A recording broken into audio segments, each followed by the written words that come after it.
So it's my great pleasure to welcome everybody today for the online session on Sport for Development and Peace, Global Perspectives. The aim of our discussion is to nurture the discussion in the field of sport for development and peace that has been evolving quite a lot over the last, let's say, 15 to 20, 25 years. In the panel, we have academics from different parts of the world, sitting currently in different time zones in different countries and at different universities and different home places. All of them have different approaches, different experience and interest. And through this today discussion, we would like to instigate the debate to find out what are the current issues in the field of sport for development and peace, what we as academics should focus on, and what we might want to try to solve through research. So we have three very interesting discussants that I'm going to introduce in a minute. But having a look on the list of attendees on our participants, I would also like to say that there is a lot of input and experience definitely also in the audience, and all of you will be invited later on to also ask questions. For now, everybody is muted, just to keep everything really in a good shape. The best option for now would be really to write the questions through the chat window, either to me as a moderator, as the host, or to everybody. So that's what I had to share with you. And let me introduce you to our three discussants. I would like to welcome very warmly Professor Cora Barnett, who is currently sitting in Cape Town in South Africa and working at Stellenbosch University and at the same time at the University of Johannesburg.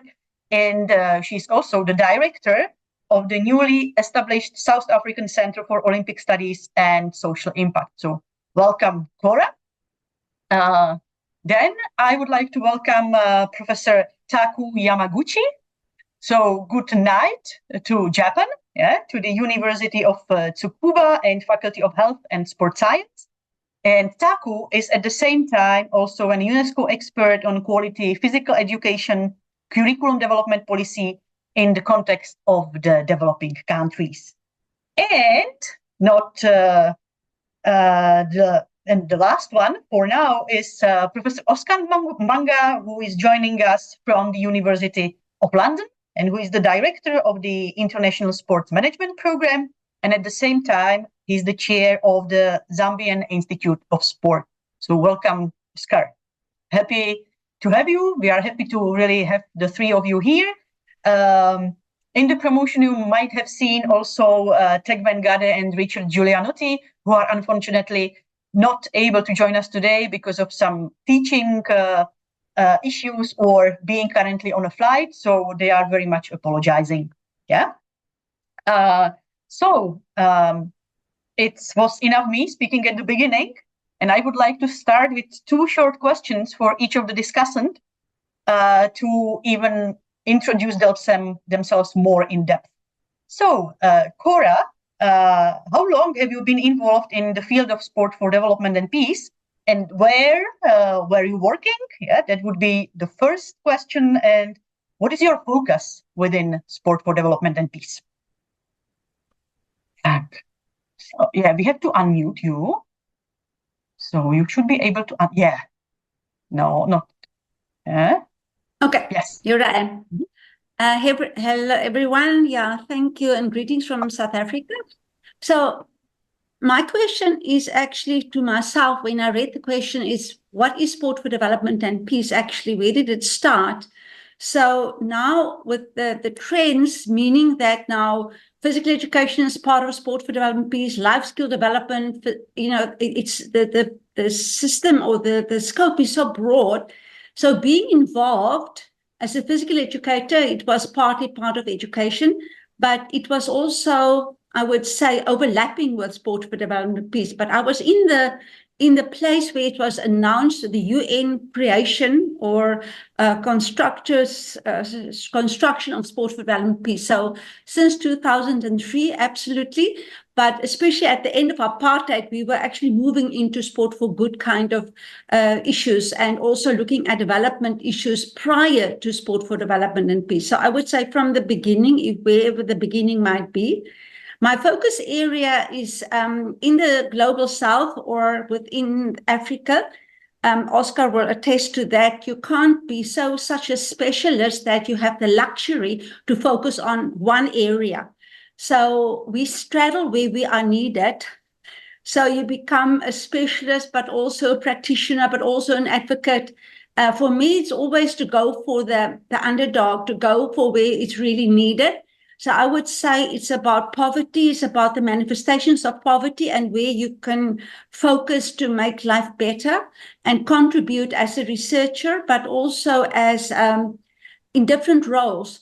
So my focus area is to try and see what happens on the ground and how we can improve life for people on their terms and not on our terms. So my focus is about genders, about livelihoods, wherever the trend might be, safeguarding, policy development. So in a sense, we unfortunately cannot have a narrow focus, but it's always about improving the life of people on their terms and looking at the context and distill the context into reality and take that forward. So if that is an answer. Mm-hmm.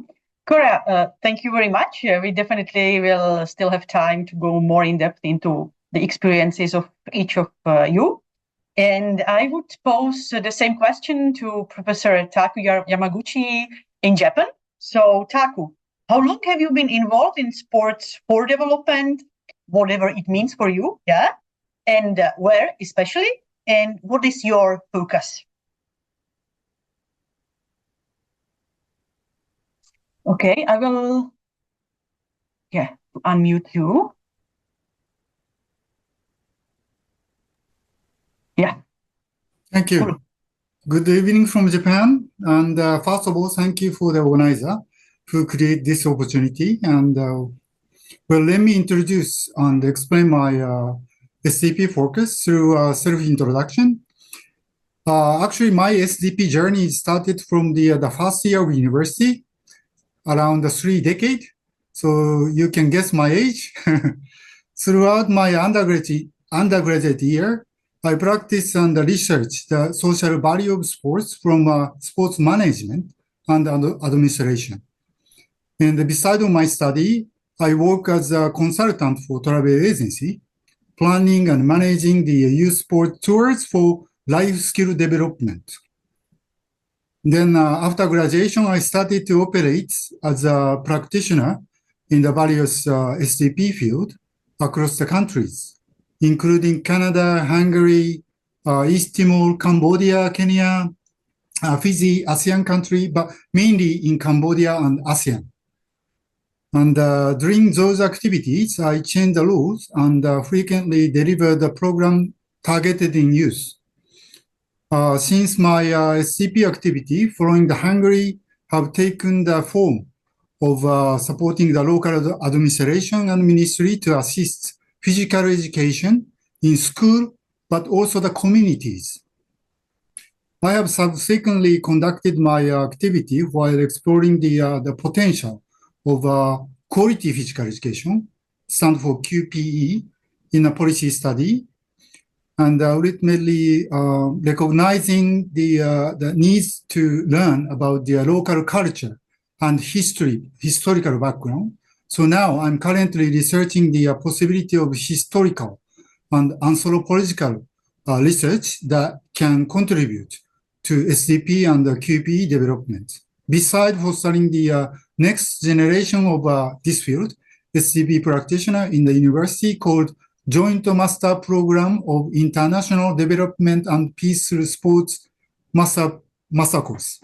So if someone gets interest, please search. Thank you. Thank you very much, Taku, to Japan. And I would like to give the same space and the same questions also to Oscar Mwanga to London. So, Oscar, it's your turn. I will try to unmute you. So you should be able to put your mic on. Yeah.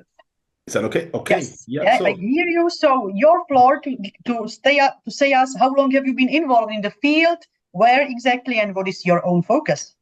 Yeah. All right. Yeah. So thank you very much to start with, Simona and Billy, for inviting me, and a real privilege and honor to be amongst esteemed colleagues and dear friends. Cora, who she's an inspiration. She's a mentor in the space, not just in the global south, but in sport for development, and in the Asian space. Taku, my friend, my brother, thank you so much. It's a real honor to be with you guys always. So the question, where do I locate my history with regards to sport for development, and how do I see myself? What is my focus? Well, similar like Cora, my focus is, I think it's empowerment. I want to start with that. It's the word empowerment for me. And for me, it's a contested term, but for me, it means using sport to increase control in particular populations over issues that matter to those people. They define what matters. So then context becomes important. So when I come into this definition, then I begin to locate myself in terms of where am I. I see myself as a praxis practitioner or a praxis professor. What does that mean? So for me, theory and practice are not separate, but they iterate. They inform each other. So I introduced myself to the field of sport for development, like many of you, coming as a physical educator.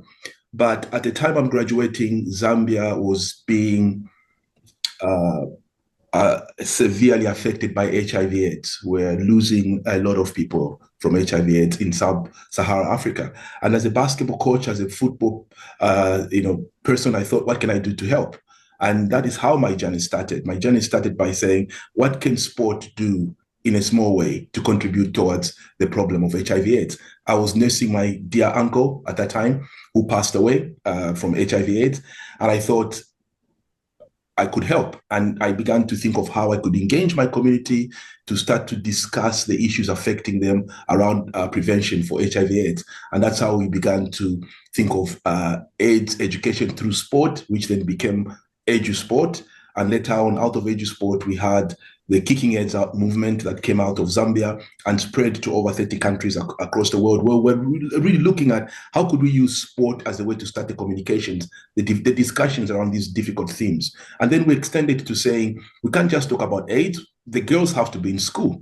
That's why they're being vulnerable, because they're not being empowered. So we had to think of how do we put them in school. So at the turn of the century, around 1998, 1999, we are forming up the EduSport Foundation. And I think that for me is when I find myself in sport for development.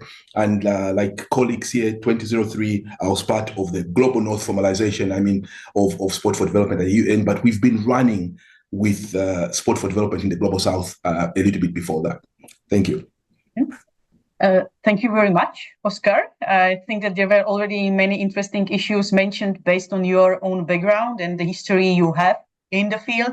There was South-North mentioned already. Yeah, that Oscar mentioned, we started in the South much more before than it was developed in the North, which is also a thing to have in mind. Yeah. So I think that with our three discussants, we have more than 30 years of experience in the field, in different parts of the world.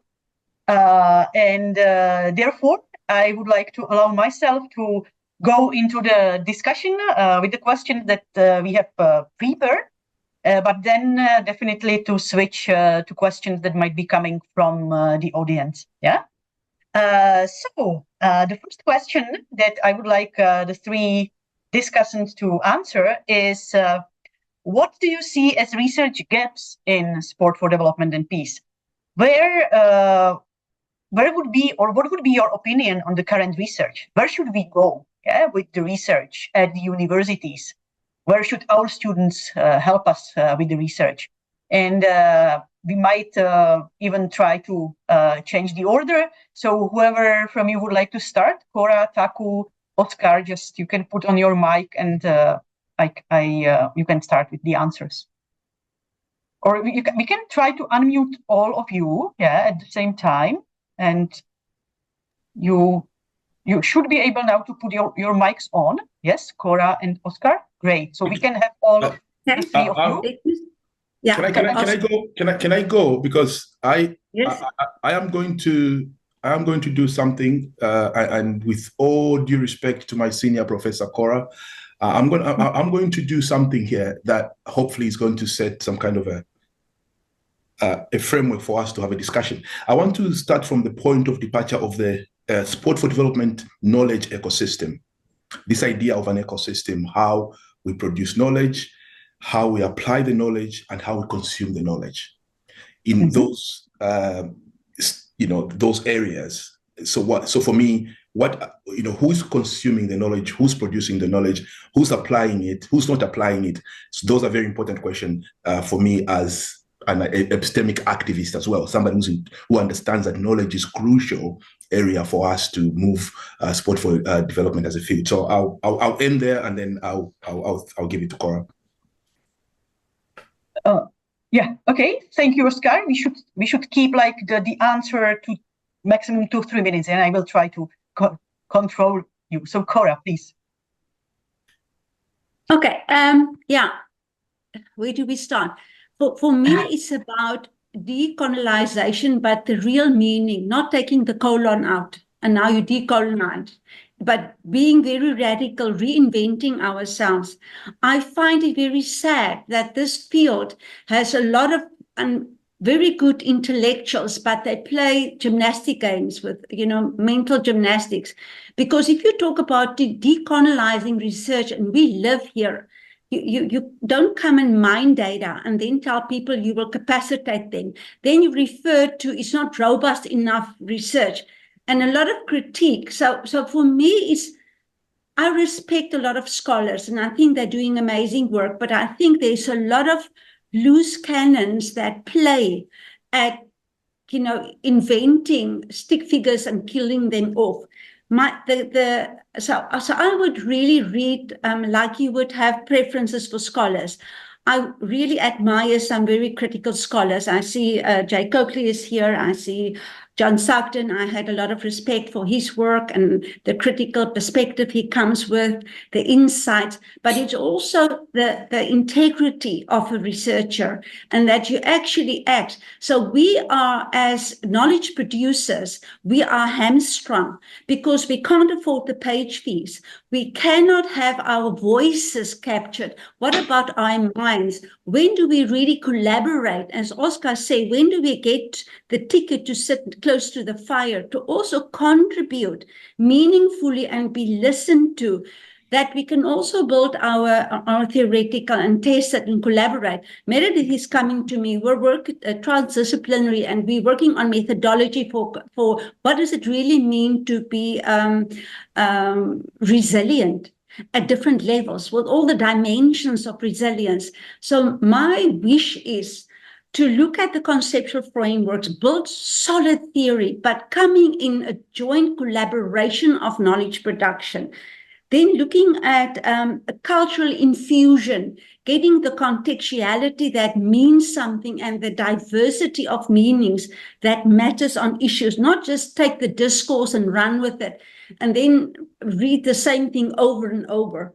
I would advocate for innovative methodology, different methodologies, the mixed quantitative, qualitative, but go beyond that. I would really wish for longitudinal insights. The critique of saying monitoring evaluation data is just about the positives. Of course, it's about the positives. You're looking for the positives, but we don't report the other information because it's framed in a way that you respond. Then I'm looking of the unintentional consequences. We need to report that more. We really need to think of decolonization from a pragmatic way as well, to critique young international volunteers who has restrictions on what they put on their Facebooks, and you call them, they are colonial agents. I mean, you can't do that. Then more insight should come to the field. And the biggest challenge that I see, and nobody, I've never read anything about it, is the new trend of the UN dominating the field to such an extent that everyone, even the minutest little program, is looking at SDG. We're doing SDG 3, SDG 4. I mean, what kind of new speak is that? I find that we have UNESCO is dominating globally. We're responding. They've got the cold. We are all coughing.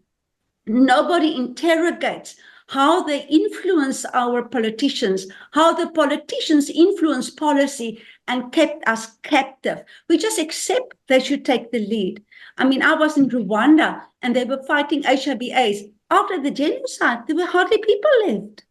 So what was the relevance? What mattered then? Okay. So my question is that we need to be more critical of the powers at B. Okay.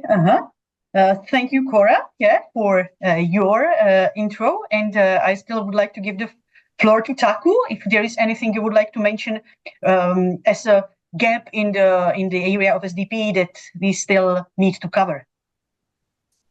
We are talking about the gap or opinions?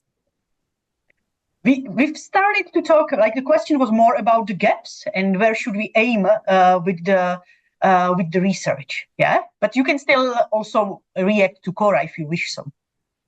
Okay, I strongly agree with Cora that nowadays too many research just focusing on the SDP, the SDGs or some kind of like a new topic. And as I mentioned earlier, that I'm a researcher in the field of anthropology who changed the career from the practitioner.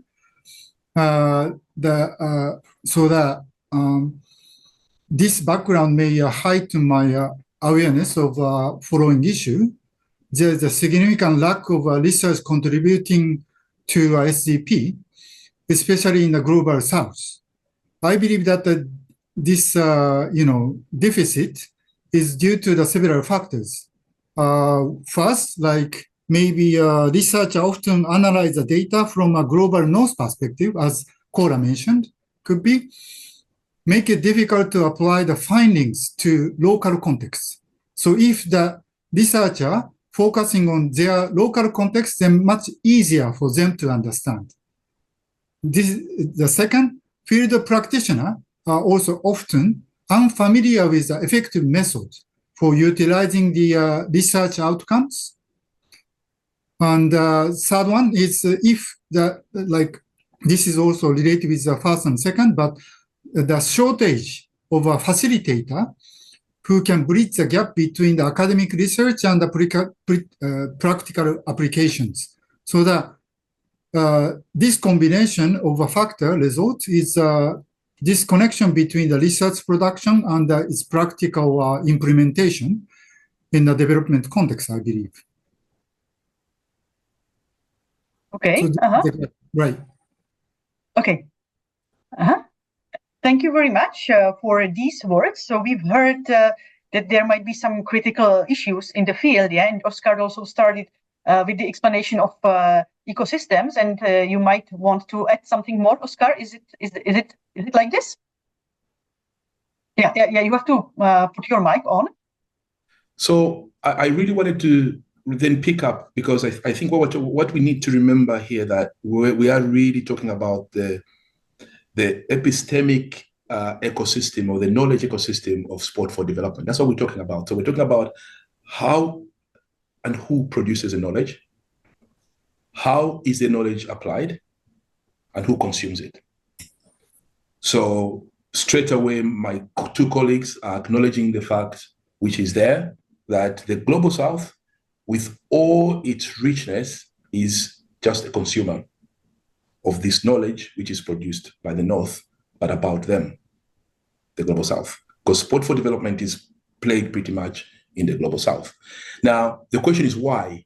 Well, the answer is we have a choice, because sport for development, sport for international development, is a subset of international development. International development is infested with coloniality. International development itself is about constructing the idea of development and imposing it on the poor, the underprivileged, and the marginalized, and assuming that they don't have answers. Now, but we know that answers to problems are very close together. People that live with the problems most likely are the ones that have the answer. And if we believe in their humanity, we should allow them. We need to create the tools that they should lead the answers to us, because answers are never outside of the context. So the way knowledge has been produced in international development has been a continuation of the Global South being a consumer. And that, for me, speaks about an ecosystem that is off balance. It's an imbalanced ecosystem. What we need to do is to find ways of bringing back the balance in the ecosystem. We need to find ways. It's not just, I totally agree with Cora and Taku that, we need the voices to be heard. But here's a problem. The modernity, Western modernity and coloniality, when they are at play together, they don't listen outside, they listen within. So the global North, as it were, doesn't have mechanisms to listen outside. It can't listen to the global North. We need to do a surgical operation of the global North for it to have ears that can listen outside. Otherwise, it listens to itself, to within the inside. So when you try to penetrate yourself and you find yourself in the global North, maybe it can hear you. If you're in the global South, no matter how loud you shout, it won't hear you. So it's not just about enhancing the voices of the global South. It's about teaching or humbling the global North. It's about humbling Western traditions of knowledge, to say there is diversity of knowledge. Knowledge does not belong to one group of people at one particular time. Knowledge is accumulated over time and space. It doesn't belong to the English, it doesn't belong to the Scots. The Scot picked something from the Egyptians picked from the Sotus, and over time, knowledge. Now, those that come in and put a stamp and say, I am the father of this, I am the producer of this, they try to cut off the historical roots of knowledge. And that is an injury to the ecosystem. Thank you. Yeah. Thank you very much, Oscar, and thank you for this straight introduction into the topic and into the field. Well, if we are talking about these imbalances, where do you see the way out of it? There have been recently also publications coming from the Global South, giving the space, the voice, not only to the Northerners, and me and Billy, we are the co-editors of one of such books, So is this the way, or what would be the other ways to as Oscar, you are saying, to make the world more balanced concerning the production and consumption of knowledge? Would you have any proposals for us and for the people that are listening? Whoever would like to go? Cora, Taku, or Oscar? I actually, now I'm currently part of the research team led by Billy Galef in Brazil. We are our colleague, conducting the systematic review of SDP research worldwide. And my student and I took part in the Asian region, divided into East and South and Southeast Asia. And we study about that. Notably, the qualitative research was often conducted by a local researcher, but the qualitative research was more often conducted by a researcher in the global North and global South together. So now I think that it's also increasing the number of research together with both sides. How do you think, Oscar? How do you feel? Is that only for Asia or maybe another world? Oscar, you have to put on your mic. I've been unmuted now. Yeah, what do I think about that? Well, I think two places. The first place is that I think we need to go back and have another conversation, which is what knowledge is valid in sport for development. Can we actually accept that knowledge is valid when only one tradition of knowledge is used as a test of that validity. Okay, I think we need to question that before we go to collecting the data and all that. Let's have that conversation. What is valid knowledge? And I think we don't quite often have that knowledge, that conversation, because if we had that conversation, then we could even say, what is a valid monitoring and evaluation tool? That could lead to that. That could lead to that kind of a conversation, because then we're talking about validity of knowledge. When we talk about the practical side of things, then we're talking about how do we collect data. So if we decide that knowledge is valid when it has a representation of diversity, if we say that knowledge becomes valid because it has several voices that feed into it, then we will start looking for those voices. We'll create tools to bring those voices in. When we don't have those tools, when we don't have those voices, we'll have to question ourselves and panic, because then what we are producing is a reproduction of only one perspective, and that is not valid knowledge. That's my submission. Mm-hmm. Thank you very much, Oscar. Cora, would you like to add something? You have to unmute her. Unmute her. Yeah. Okay. There I am. Okay, yeah, I think it's not an opposition. I don't think we are here to say this is right, this is wrong. I mean, for me, there are fantastic theoretical concepts coming through that I think is highly valid and meaningful. And I mean, just look at the work that we're doing around social capital. I think that's very valid. Looking at the Southern theories from Cornell, I think there is a lot of fantastic conceptual frameworks in place that we can work with. I think the challenge that is currently manifesting and continue to manifest is that people that has this, I would say, relativism of pro-individual consciousness don't even realize it. And then when there's people like us now on this panel talking about we are outsiders, we can't make inroads, it's not that people are aware sometimes. They still think they're doing great stuff. It's just that we feel that there should be more of a mutual understanding and meeting each other, that we can also, and English per se is dominant language. English is not our first language to start off with. So you have created jargon, you have created discourses like the deficit, so you have created these terms and everyone is just barking at the same thing. When I read management papers, I mean, for every sentence, there's a backup of another references of 10. And I think we lack the originality and authenticity of thinking and asking the right questions in whatever ways it comes forth, that we can really have, the great minds that are here, asking the right questions, getting the complexity back.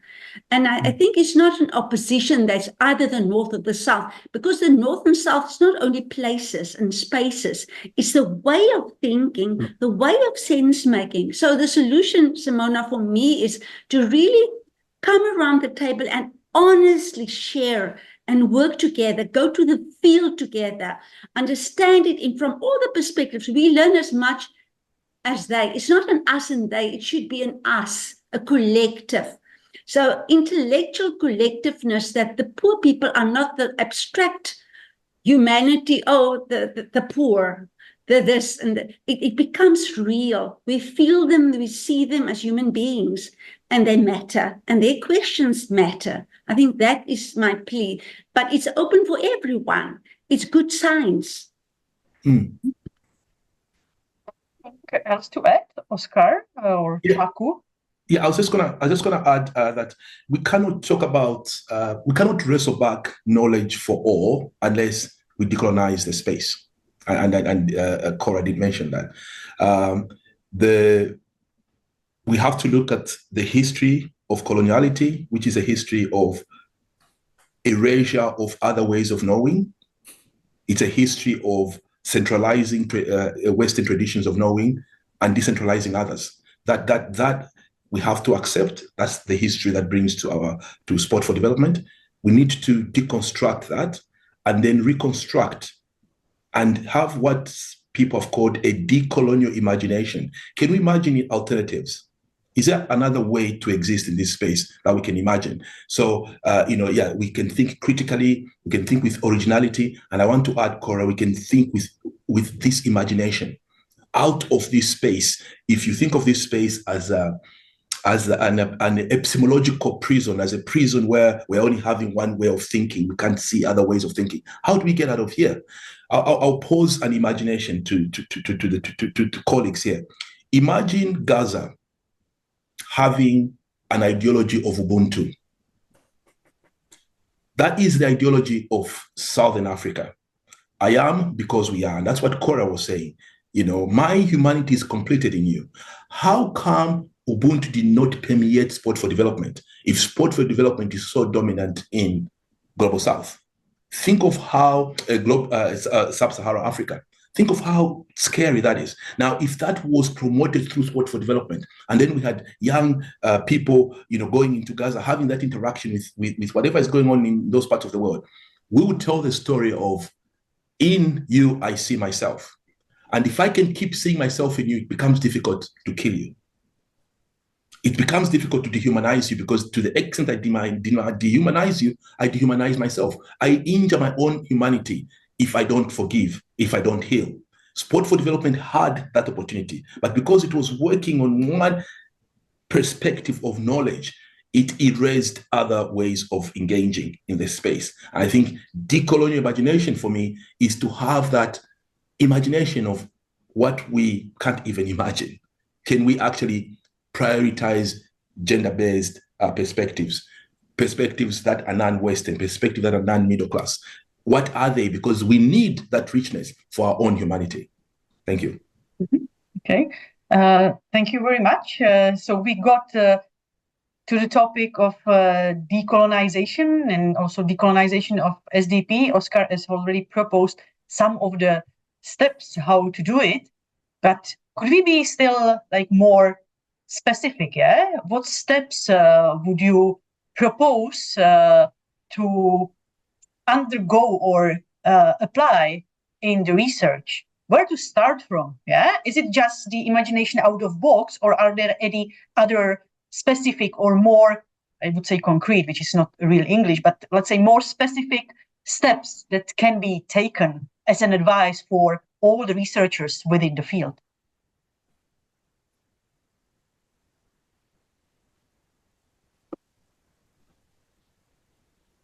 Yeah, I will. Yeah, you can stay. You can stay unmute. Yeah, Cora and Oscar. Yeah, Taku. Don't worry about it. Okay, I think come back to science and come back to research.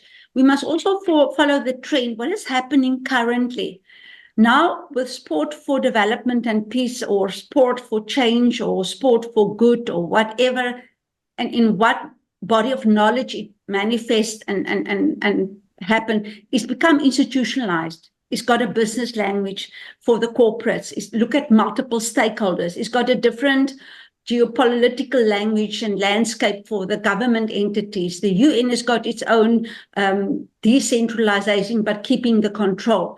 So I think the complexity of how it's now rolled out, it's a long time since Bruce Kidd wrote 2008, it's a movement. It's not a movement anymore.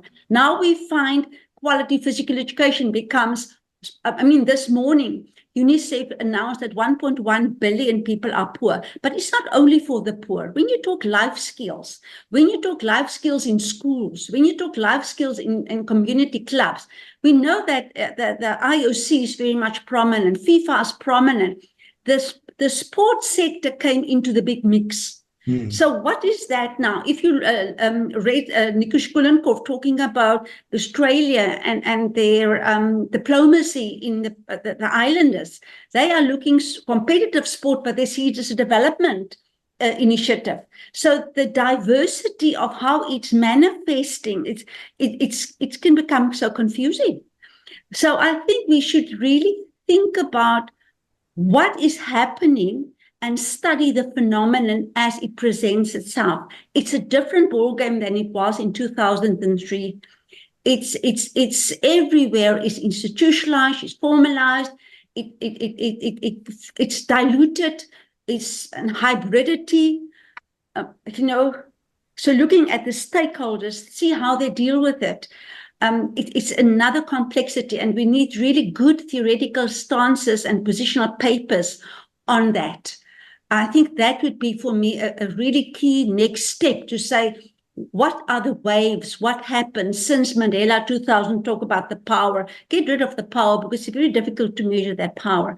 Coming through from apartheid, I mean, I read in the archive of the IOC Study Center archive, when South Africa was expelled in 1960, and it was said, we have the mandate to expel South Africa, and it was scratched out those days and written in hand, we have the power.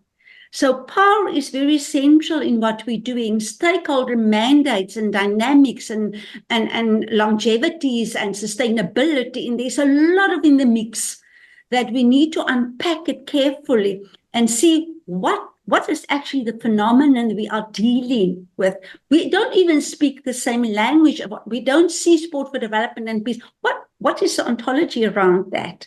So I think it's studying and really making sense of what is happening or happened since now up to 2030, because then a new lot of development goals. And as I said, we need to interrogate the role of the United Nations. We have to interrogate that as well. Okay. I see there is a lot that has been mentioned there as the possible steps. Cora has been talking also about like what is the sport for development and peace? Yeah, what is the SDP field? That everybody can see it differently, and I would also add the question of language. Yeah, it's being discussed differently in different languages. Yeah. It will be different what sport development and peace is in Spanish or in French. So, and these are still, let's say, colonial languages. Yeah. So we are not even coming to the non-colonial languages. Yeah. So it's a very complex field, and I would say, from my point of view, it's very also difficult to map it. Yeah, and to find the consensus of what the field is about. Taku, would you like to add something? Yes, I believe that this topic of discussion is not only for the SDP field. For instance, like Dr. Robert Chambers, who is a quite famous, scientist, the researcher from the development field studies, show that, participatory rural appraisal were put the first, last in 19th century. And after this, theoretical framework, or like image that many of international development organizations and ODA agency, NGO, they are also following the ways. So that I believe that nowadays, step by step, they are going to open the mind from both sides. So so I think that yes, we have to change the mindset of the researcher and work together with both, knowledge. Because I'm also, I was working at the field of Cambodia. I study a lot of, new things, new findings from Cambodia. And now I use such a knowledge to develop Japanese society. I believe that the most important thing is that, interchange, connection. Yeah. Please, Oscar. Just to pick from what my colleagues have said, two things that I'll just sort of like expand on. It's the power. I think sport for development is a ring of wrestling for power, and I think it's very important that we identify who are the players in that ring. And Cora keeps mentioning that, we have the UN, we have UNESCO. Those are key players, but there are other players in that field. So by naming them, we begin to acknowledge that it's not a space for only the UN. It has got others. Then we begin to there is currently a new global movement called Shifting the Power Movement. I don't know if you've heard about it, but the UK government, coming out of COVID, when the outsiders or the experts parachuted back out of the space, the people who live with development couldn't go anywhere. They had to continue living there. And they realized that these people are able to continue with the programs without the outsiders, because the outsiders had to go back, to go where they came from. Now, that was interesting acknowledgement of the fact that actually people had the capacity. We just needed to empower them or to find ways of activating the power which is already there. So there is close to over maybe 60 million, which has been put into this movement towards 2030. It started out of South America, and it's called Shifting the Power. Now, how do we shift the power? We first of all have to acknowledge who's in the space. Then we have to challenge the idea of the fact that, those that bring in, if you like, monetary contributions are the ones with the real power. We have to acknowledge other forms of capital in the space. In Africa, we say if there's a funeral and you come in and just leave the money because, you are busy, some people come in to sing, others come in to cook at the funeral, others come in to clean the area. If you don't acknowledge those as contributions, as different forms of power, one day you might ask the money to carry the coffin. That's what we say.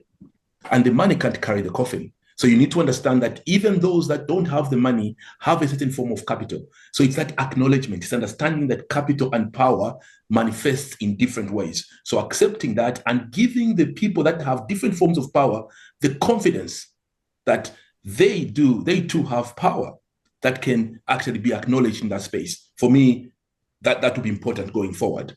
And that also speaks about other things, the language. It's not just the language, the words that you use, which are different. It's the fact that language is a key component in one's culture. So when I bring my language, I bring my culture, I bring the way of seeing the world, I bring my ontological perspective into the space. If you can welcome that, you're going to be creating a rich cuisine of global sport for development, which has got all these different inputs. So I think that it's a wrestling of power. It's the understanding who are the vested interests in the space and what power they bring, and then relocating that power. Thank you. Thank you very much, Oscar. I would like to give the space also to the people that are online. So if there are any questions popping up in your heads towards what has been said, or if there is anything new, please don't hesitate to use the chat window, and you can send the question to everyone. I can then read it or pose it to the discussants, or you can write it to me. So anyone who would like to ask anything connected to what has been discussed is very much welcomed. Yeah. So don't hesitate to write any questions you would like to get asked concerning to anything that we've been discussing. Yeah. Okay. So before we have some more questions, I would like to continue still with the three discussants we have together with us. Oscar, you were talking about the shifting the power movement, yeah? So how this movement can be connected with SDP, or how SDP can use this movement?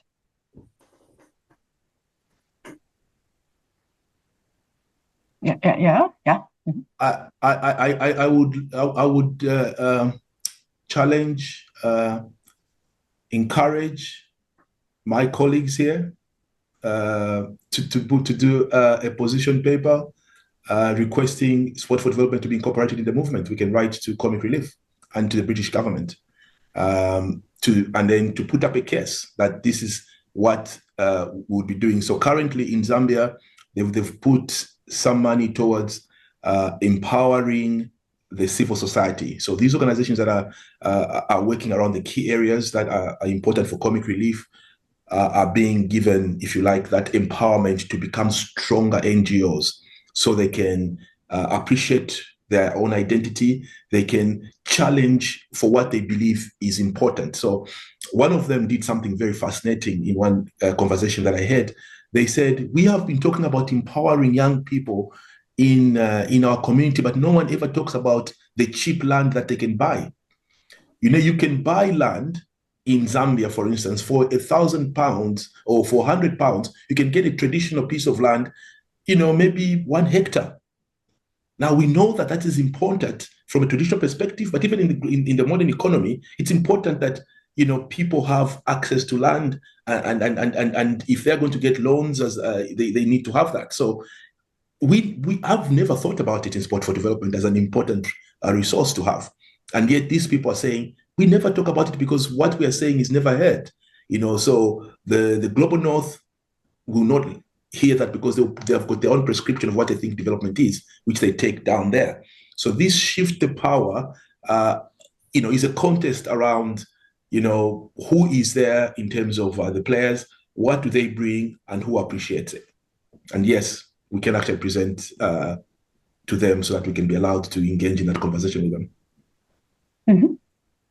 Okay, maybe Oscar, could you share in the chat some information, or that everyone can Google, or then I'll find the information about that. Yeah. Okay, I'll do just that. Cora. Yeah. Okay, I think the other, we're talking about how things are emerging. So the trend now is working in networks and networking. So if you look at the bigger players like Laureus, Sport for Good Foundation, you look at Women Win, you look at these bigger NGO sectors, it's changed a lot. So it's not like funder. Your funders are facilitators, your funders are co-implementers. So the roles have changed, and the space is now filled with networking. And there are close ties and strong ties and not so strong ties and densities around key players. So I think the whole field has changed. So it's not like the traditional global donor self-implementer. There's a lot of different dynamics happening between stakeholders. You find NGOs is not as pure. They're not so highly dependent necessarily anymore because they are becoming government funded. Your networks get funding from, in South Africa, in Southern Africa, your networks get funding from your government. So are they NGOs, non-government? Because they get government funding for sustainability. So there's a confusion, or there's a different dynamics there. For instance, the African Union, and in Europe as well, the Sport for Development has become a chair within the sports sector. So the African Union has got a Sport for Development aspirations. So it's already made inroads in the sports sector at all levels, from the IOC Agenda 20+5, etc. So if you look at, Oscar, you look at Zambia, but you also look at the Sport for Hope centers and all of that. So there's a lot of changes happening in the field. And one of the big changes is it's not normal business, like you have your pure funder, it's networking, it's relationships, it's dynamics within relationships, it's vertical alignment, it's horizontal alignment, is when something takes on a life of its own. Nobody describes that. So I think that we need to see what is really happening and study that, instead of having like an idea or an ideal and nicely demarcated realities of sport plus and plus sport. Nobody understands that anyway. So I think we really have to come up with new words, new concepts, and not get tied down by the jargon that we are used to say, what is the phenomena that we're looking at? I mean, if you look at quality physical education in most of the schools in Africa, for instance, it's hardly physical education. They walk 10 kilometers to work. When I interviewed Keeper from Kenya, he was running 10 kilometers a day and then went back for lunch, another 10 kilometers back and then back. My goodness. I mean, so what are we talking about? It's a different reality. So I think we need to capture it when people map It's just to get control of who's doing what. But I think your mapping exercise should also be a critical analysis that goes deeper in terms of who's doing what, where, how, and also put the theoretical spin on it, talking about inclusion, exclusion, getting that phenomenon and see where it fits into the bigger space. Look at gender relations, look at inequalities and at different levels, systemic and not systemic. So I think we need to see what is really happening, and people that are doing these reviews. I mean, I do have a lot of respect for Richard Gideon doing Sportland that he published in 2019. So there are people that are really critical, but it's a complexity, and the mapping shouldn't just be, oh, here are people positioning themselves. I think we should really be awake and see what is happening. So NGOs are not NGOs anymore. They are government is everywhere because it's a public space. They've got the responsibilities. So I think we must look at the fuzziness that happened. Okay. Yeah. Yeah. Can I just come in very quickly? Yeah, I will. So yeah, let's go now quickly, please, Oscar, and then there are some more questions coming from. So what I'm going to try to do, Simona, is add on to what Professor Cora has said, but also sort of like respond to some questions I'm seeing in the chat. And I am very humbled to see Professor Coakley there, because I used this book in my undergraduate. So great to see you there, sir. Thank you so much for that question. Now, Cora talks about the phenomena. We need to look at what the phenomena is, which is emerging. That is, for me, that's huge. And I'll give you one example of that phenomena. So when we started the Kicking Heads Out movement in Zambia, we focused on the empowerment of girls. Now, what did we focus on? We focused on what they wanted to do. They wanted to play football. So there was a Ghost Sisters program that started. They wanted to play football. Their parents didn't agree because they said they won't get married. So we said, okay, can we have you on board? So we had to have conversation with the parents. So the parents came on board and they said, okay, what are you doing with our girls? No, we want them to continue in the kitchen. Fine. There are some skills that come out of the kitchen. We're not going to take that away, because if we take that away, the parents will not allow them to play football. So they will continue with the kitchen skills, but add the kitchen skills to peer coaching skills. So they will be trained to train younger girls in their community in football and life skills. So there you go. You have one skill there that is going to help them. Life skills, if they say, use protection when you have, sex, then they have to try and embody that behavior because they are teaching it.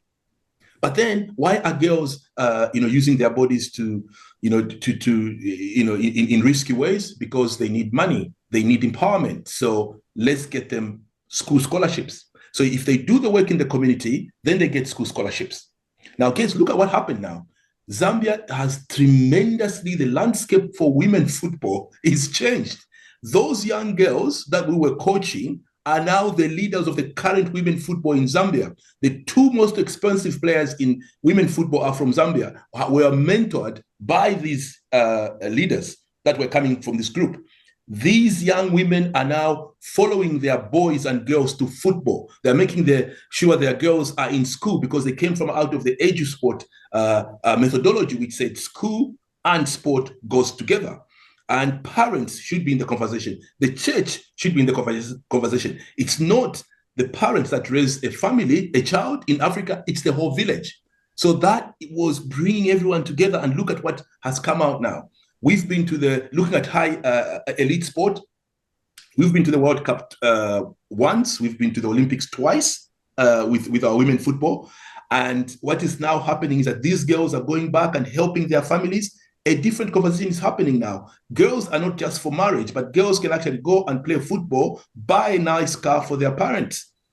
It's a different ball game, as it were. But we just have to pay attention and understand that phenomena, that it wasn't just about, 8 skills and then you go home. No, it's about thinking of why are people at risk and how can we actually move them from risk to a space of empowerment. Thank you. Mm-hmm. So there are even more questions now being raised. What Oscar also took into consideration was a bit the question of Jay Coakley. How are the sports for development approaches influenced by the sponsoring agency? is there any work being done to help them develop a critical approach to their own ways of thinking? Concerning this question, is there anything else Cora or Taku would like to add? Yeah. If the sports for development approaches are influenced by the sponsoring agency, if there is any work being done to help them develop a critical approach.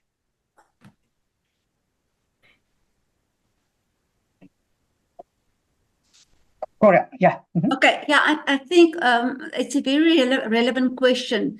So if you look at the type of stakeholder, the sponsors usually are from the corporate sector.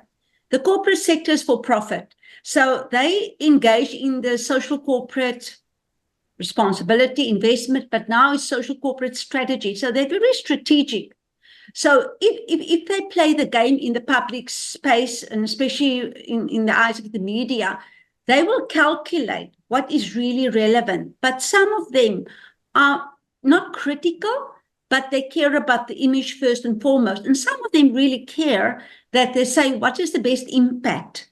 But eventually your corporates, as you wrote about the signpost, it's the for-profit, it's the power model, it's the power, and it's not really about humanity so much. It's the the imagery, it's the marketing, it's that kind of the majority, I would feel there, but critical in the sense that they also want to see real impact. The trend is they want good stories, so they want case studies, and they want their ideals spread out. So I would say it's difficult to get them to be critical. It's even more difficult. There's a question about, there's a lovely article out, I can share that, is about the role of the government.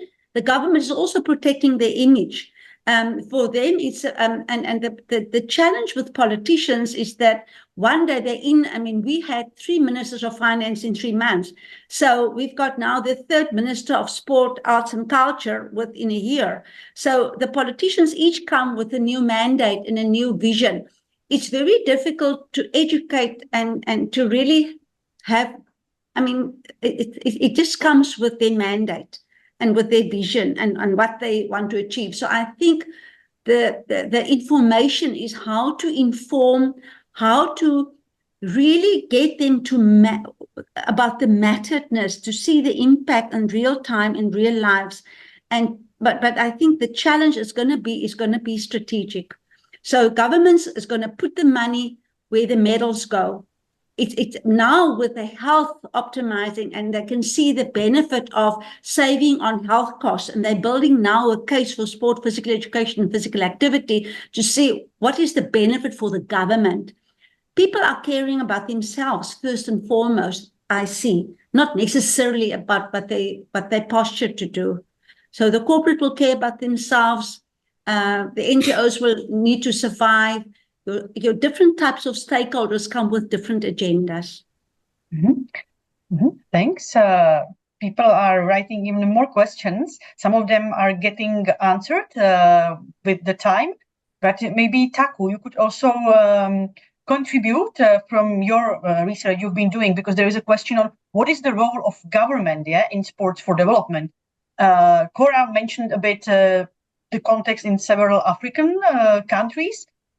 Is there any experience coming from your research in Cambodia or in other Asian countries? What is the role of government that government plays in SDP? Because one of the participants was just writing a thesis about Kenya and did not find that the government would be so much involved in sport for development.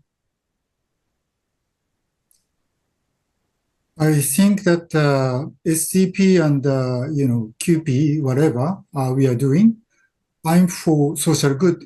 They're not the panacea. It's not the perfect. So that many of activity are focusing on it will require impact to launch new initiative. So that it's quite difficult to say that, but government or the sponsors, they need to understand the impact, right? So that many of our organizations focusing on the impact. However, we need to more focus what they want to change. So I mean, it's difficult to say. My head is not, making order, but Can I pick it up from you, Taku? Because I think, I have followed the work that you've been doing, and I can speak to that as well. But I think that we can combine with what Cora has said. If the agenda is set from outside, you might end up chasing, the wrong things, or the things that don't mean much in the context. Now, I'll give an example of quality PE by UNESCO. Fantastic idea. But you can't talk about quality PE before you talk about quantity PE. PE must be there first. Now, if you're having 2 hours of PE per week and it's taken away during exam period, which quality of PE are you going to talk about? Then you have to ask the question, why don't we have quality? Why don't we have quantity PE? Well, because PE competes against mathematics, according to the Ministry of Education. It competes against the STEMs. So, no matter how you push for PE and you say it's good for holistic development, it's all this. These are things that are far-fetched. The government is short-term. Politicians need things that show results now, like yesterday, and they're going to put money there. So how then do we, as sport for development practitioners and activists, meet into that space? Well, we have to tell the story. Evidence is good, but stories are more powerful. We have the people that can tell the stories for us. These athletes that have been educated. Our girls, Barbara Banda, who's going to be maybe the best BBC woman footballer, is coming from the sport for development tradition. So if she's given the platform, she'll speak a different language. If the corporates want to use Barbara is going to take them to a place that they might not like. They are looking for image. She's got the image. She's going to make them go where she wants to go. She'll make them build schools, not just put football kits in the space. She'll make them, do other things because she's coming from that space and she's got a different story. So, the corporate world, they mix fizzy water with sugar and color, call it Coca-Cola, and it say it changes your life. And all of us drink Coca-Cola. That is where they come from. So how do we then go into that space and show them that we can engage with that, but still stay rooted? We are rooted with the real problems. I can't run away from the problems of my people. I am my people. Therefore, no matter how you tell me about image, I'll still be rooted. So how do we bring stories that are appealing, but still are addressing the root of the problem? One example could be, in Zambia, we're now pushing through the African Union. We now have, as part of the policy to 2030, something called physically active education. Physically active education is making the curriculum physically active, is to give the curriculum an opportunity for the children to be moving. Every 25 minutes, they must disrupt the sitting. Now, places, for instance, like India that are industrializing, they're becoming the global capital for diabetes type 2. What's the cost for that now for India and in the future? If you fix it by quality PE, it's not going to happen. But if you fix it by an integrated physical active environment, the school becoming, if you want to revise mathematics, you pair children, the one who's good in maths and the one who's not very good in maths, and they go around the football ground, talking together and meeting and doing the calculations. There you go. You are integrating, and the maths teacher is going to love it, is going to support. The children are happy because when they move, the endorphins are being produced and they're having a joyful experience. So it's a different engagement, but it's coming from the context, from the real problem in the space. Thank you. Thank you very much. There are even some more questions in the chat. Yeah.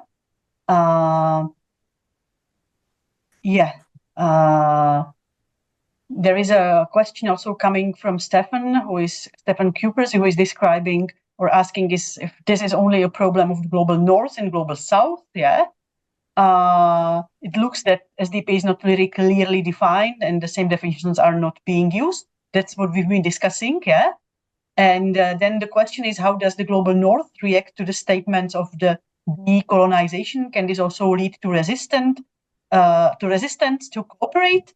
Would our discussant have any experience with trying or using the approach of decolonization in the northern space environment, and what the reactions were? Is there resistance, or how do people cope with that?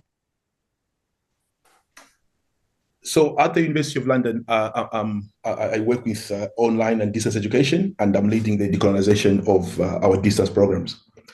Yes, the history is not a pleasant history. It's a history that brings shame upon certain people, and it's charged with apprehension. People are not comfortable with the conversation. So we must ask that question. Do we want to lose those people and keep the term, or do we want to find other ways of engaging so we keep people on board? That's an important question, because there's no point of using a term that feels others alienated. But if you lose the term and lose the essence of what this is about, then you have lost everything. So it's a very difficult one, but I say the windscreen is bigger to show us where we're going, but the side mirrors are important for us to see where we're coming from as well. Because if we are going to make the same mistakes, then colonization is not just about, the global north and the global south. There is colonization within the education system here in the UK. Some people that you could say maybe working class are colonized to be in a particular kind of education. They can't come out of, they're given a certain education which says, the UK went to conquer the world, or the UK went to civilize the world. And when I live in the UK, I see the hooligans. We don't have that problem. And I'm thinking, where is the civilization here? All right. So it's a conversation that needs to be had. It's not just, before Europe went to colonize the global south or places in the global south, it had to experiment colonization within Europe. Some small languages were taken into the bigger languages. Some small cultures were collapsed into the bigger culture. So it was happening in Europe before it was exported outside. So colonization is happening everywhere. And what we need to do is to find ways of how sport for development is involved in a different project, which is to decolonize, is to bring in diversity, to bring in other views. Thank you, Oscar. Taku, maybe a question to you. Is decolonization or decoloniality a topic in Japan or within the Asian context? That's a good question. Yeah, there is. And but through my study, many of research is coming up, especially from the qualitative research that include identity and integrations of the country and so on, and diplomacy. But nowadays they are more focusing on like to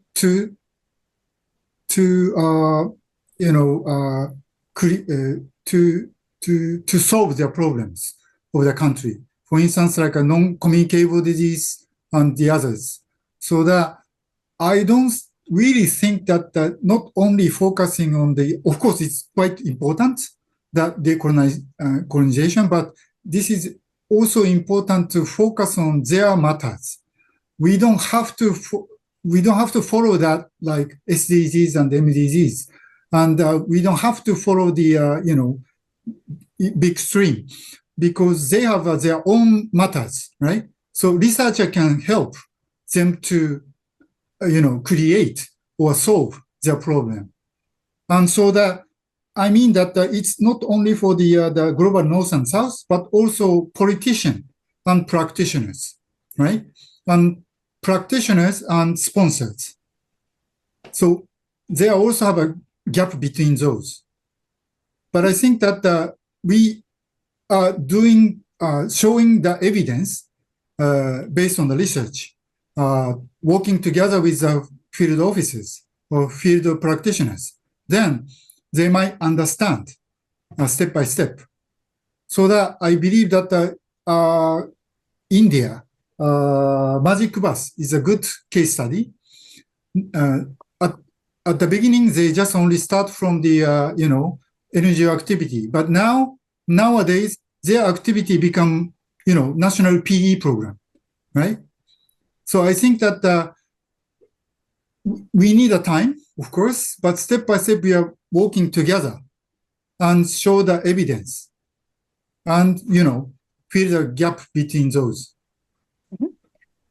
Well, we are slowly coming to the end. I would also allow myself to contribute. Yes, I'm coming also from Europe, from the Czech Republic. And I mean, decolonization, decoloniality has not been such a big topic here, because the context is different. It's coming here, it's getting here from Western Europe, and for many people, it's quite a new topic and cannot even grasp it, So as Oscar said, like there will be people denying that there is something like this, because they've never heard about it in our Central European context. So this is just to say, well, it's not just Europe, or it's just Africa, but there are regions, countries within the states, within the continents that would be very, very different.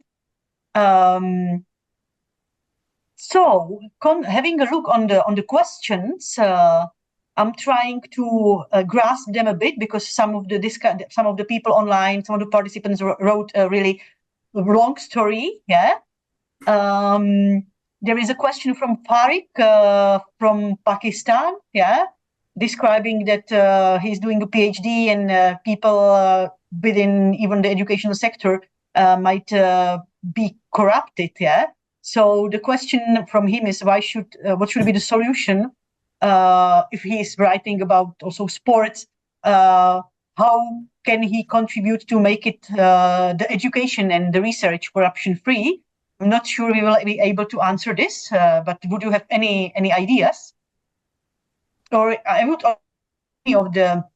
any of the participants can later on also write those questions to our panelists,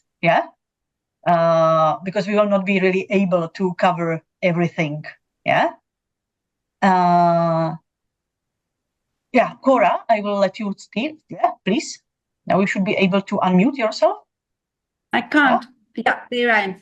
Okay. Yeah, I think the questions that as we're coming to the end of the session, I think the one question that I'd like to pick up, it's difficult to talk about corruption, but you can always talk about safeguarding and fairness and human rights. So I think it's more driving a human rights agenda, but I think to tackle the government through sport for development piece might be a bit of a challenge. So again, I think there was one question that triggered me. Can't we use the same methods? My challenge this year is that'll be fantastic if we can have a methodology that is flexible enough where you can have comparative studies, because everyone is doing such eclectic research.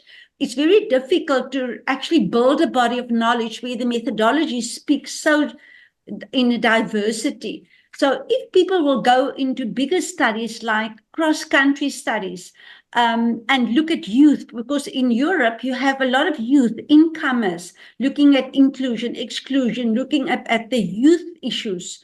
Youth is youth, and there's a lot of commonalities around youth work and vulnerable, if it's another question. But so if we can compare and then we can do comparative research, we will advance the knowledge, the body of knowledge, definitely. And if people can work together across continents and across countries to get this flexibility and depth of understanding, I think it will be a huge win to work in that field. I mean, looking at disability studies, looking at gender studies, but get the knowledge from different contexts. I think there's a lot of learning there. Then talking about role models, I think we also need to look at the plight for the peer educators and the volunteers. There's a completely different understanding of an international volunteer coming to Africa or coming to a disadvantaged field or working amongst, youth and staying youth forever, because we got the age effect, people staying trapped in delivering programs because they are excluded. And that is also picked up in the research, that the beneficiaries is really the people delivering the projects, because they stay in the space for much longer than the participants. So we need to profile them in terms of what do they benefit? Are they just exploited in terms of their labor? They stay forever, appear up to the age of 40, 50, I mean, in Africa, you youth till the age of 35, and in Africa, you've got the youth a youth bulge. So I think we should refocus our attention to youth vulnerability, looking at do more collaborative research and really get into an understanding of issues across sectors and also across contexts. Mhm. There is maybe the last question from Stefan that is addressing Taku, and I think it's addressing all the discussion, but it's posed to Taku. If it is realistic even to have one definition of sport for development because of the different local, regional, financial differences, yeah? Or is the fact of having one definition a utopia? I think it is quite difficult. And each of the, like as Oscar mentioned before, that each of the region have a different cultural background and cultural context, so that we cannot decide one sentence, right? But I believe that there are some type of it, you know, sports plus and plus sports, or of sports, in sports, and by through sports, or some maybe category, but we cannot say that. We cannot, you know, decide that one word, but some of the word we need to be understand the way to use the sports as a tool for development, so that nowadays we call that SCP or QPE or sports and dev or something others. But I believe that this is quite difficult to say. Mm-hmm. I could Okay. a quick response to that. I would say, imagine if you ask somebody the question, should we have only one type of staple food? Talk about starch. Should we just have rice? Now, if you look at the nutritional value of rice and the nutritional value of pulp, which is the nshima we eat, and the nutritional value of potato, the nutritional value of other starches across the world, they are quite similar. They are carbs. But should we have one carb? The answer is no. We should embrace diversity. It's not, so let's have all of them, but they're all starches, they're all carbs, but let them have their identity because they bring the richness of where they come from. They bring the soil within them. They bring the climate within them. So when you eat that fruit, when you eat that food, you're not just eating that food, you're eating where it's come from. So you embrace diversity. So we don't talk about sports for development knowledge, we talk about knowledges. And we should unlearn so we can welcome alternatives. Thank you. Mm-hmm. Well, thank you for the question, Stefan. Yeah, as we are coming to past, and it can be 4:30 or 1, whatever it is in every part of the world. I would like to thank to all our discussants. Yeah, so thank you very much to Japan, to South Africa. Thank you very much also to London. Yeah, so to Taku, Cora, and Oscar. I would like to try to sum up a bit what we've been discussing. Yeah, I think we were covering many topics coming from ecosystem, as Oscar mentioned, and that it's not being balanced in between North and South. But hopefully there have been initiatives, yeah, to balance this unbalanced situation, because there is a need to hear the voices and enhance the voices that are part of the sport for development in the global South, and not only have the research being done from the North, from the Northern perspective. I very much liked what Oscar said as one of the last words, that we would need to unlearn also ourselves, yeah. And several times there was also mentioned diversity, yeah. So I think that we need ourselves to accept that the world is diverse, and probably not only one definition of sport for development and peace would be valid, and we even might not try to do it because, as Ivo said, with the example of the staple food, yeah. Oscar at one moment also said, what is the valid knowledge? Yeah, we have to have a look on what is being valid, who is saying what is valid. And Cora also mentioned several times, and it was repeated by all the discussion, like that we need to find out like what the sport for development of field is, who is guiding, yeah, the field, why, what are the questions behind scenes. So I would like to thank to all of you also for the interesting questions and all the stories that have been written in the chat window. So thank you for the participation. I hope it has instigated and inspirited our minds. And I hope that jointly we will all be able to strive for moving the field forward. So thank you very much.